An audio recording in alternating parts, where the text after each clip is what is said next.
Hello guys, so here we are in Logic, and today we're breaking down how to use Submarine, which is Waves' new subharmonic generator. It makes use of their organic synthesis engine, similar to what we've seen in Torque and Tweaking Drums. If you haven't seen that, I've done a couple of videos on how that works as well. So if we have a look at the interface, starting over on the far left, we've got an input section, fairly self-explanatory. It gives us the input levels from the audio on that channel. The middle section here, it has sub -2, sub -1, and we've got this range area here. So let's just explain what those are doing. If we disable sub -1 here, so sub -2 is a subharmonic generator generating 2 octaves below the fundamental based on what it detects in the range. What I'm going to do here is just bring up Pro Q next to it, because it's got a nice analyzer on it. I've chosen this drum break because there's not really any subs in it. And it's got a fundamental sort of around the 100 Hertz region. So we're going to disable Submarine for a second.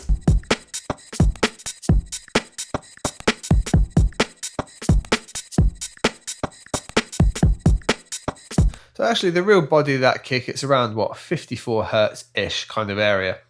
So what we would do on the range is narrow down for that fundamental. So we're going to create a sub 2 octaves below that. Now in this instance, that 50 Hertz going 2 octaves below is going to give us a really, really low subharmonic. So when we activate this again, we'll see there's going to be a nice big wave up here now. If we disable it, we'll see that disappear. However, that's a bit low in this instance, so we could use sub -1 instead. And here you're going to hear a lot of extra body in this break. So I'll have it disabled and then we'll bring it in.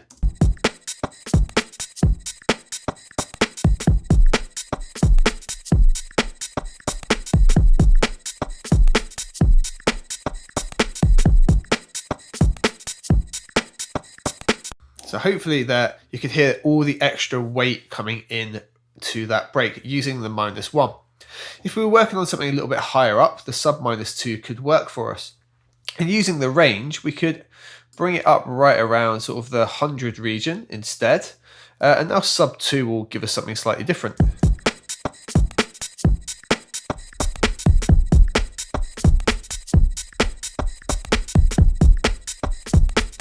Different kind of weight because it's using a different set of harmonics to create its subharmonics there.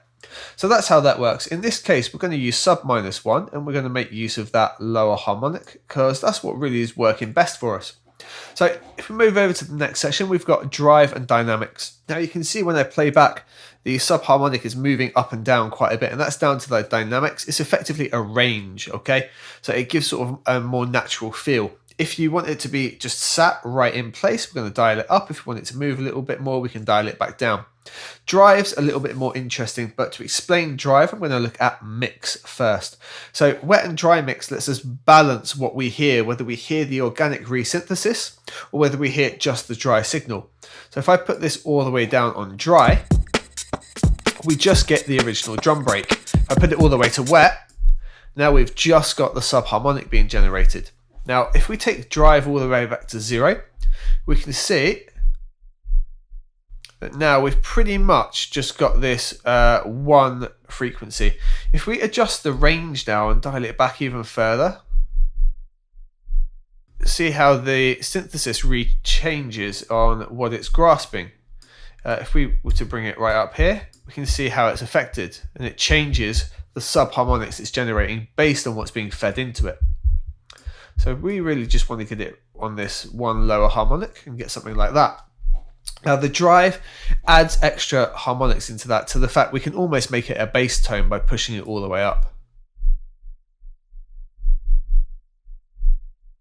This can be useful to test on something like earbuds to see where the sub completely disappears, and if you can get an area where you can actually get that sub becoming audible on something that doesn't generate lower harmonics. Push it all the way up, and we start to get bass tones in there because there's so many harmonics being generated now.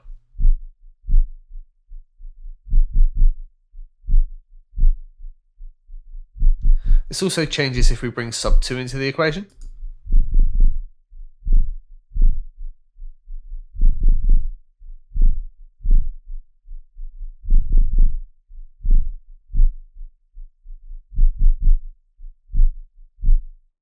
So that's what drive's doing, and that's also how the wet and dry works. We've then got the output. Now, if we're adding a lot of extra sub weight, we might need to bring the output back down ever so slightly, and we can see that I have caused it to clip here while experimenting. So if we were to dial it back by something like 3 dB, we'd have all that extra weight there, but we wouldn't necessarily be clipping our signal.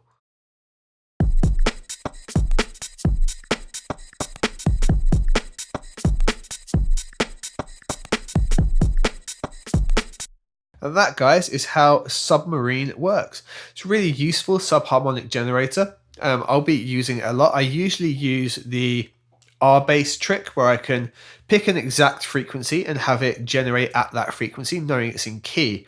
However, making use of the organic resynthesis, I no longer have to figure out exactly which hertz and frequency it is.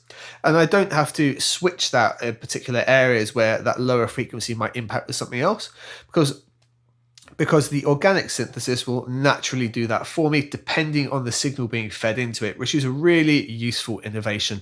So I hope the video was helpful for you guys, and I will see you on the next one.